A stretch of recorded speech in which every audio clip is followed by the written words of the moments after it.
I'm really excited at this point in my life to have more time to work with my clients. Right now we're working on a video around the opioid crisis.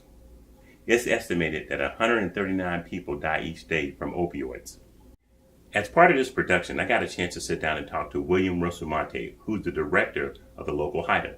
That's the Sacramento Valley High Intensity Drug Trafficking Area. It was a great interview, and I just want to show you a piece of it because I hope that inspires you to come back and watch our full video when it's produced.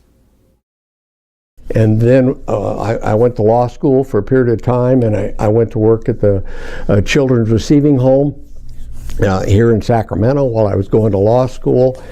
And I always thought I wanted to be an attorney, and that might be the direction I would go.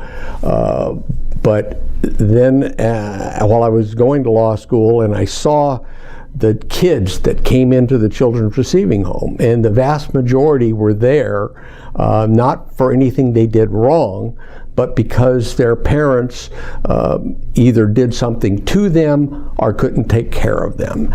And so many of those cases involved the abuse of drugs. And to see the impact that had on these little kids, and it was just horrific to see that. I can remember one little girl, she was 3 years old, and she was deaf because her parents had literally smacked her alongside of the head so many times that she became deaf.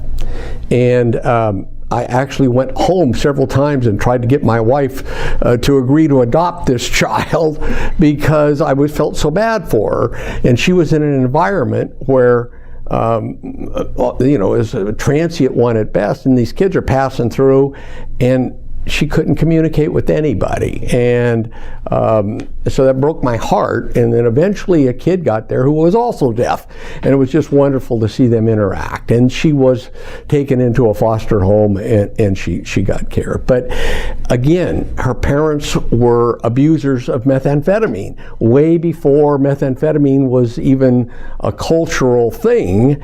And they would get in fights with each other, and she would get between them, and they would just smack her around. And so that got me thinking that maybe I didn't want to be an attorney, and I didn't want to be defending these people, that maybe these people should be brought to justice, and maybe that would help these terrible things from happening. And so that got me thinking that I wanted to go the law enforcement direction as opposed to being an attorney and defending folks. And so from that point on, I was committed to do that.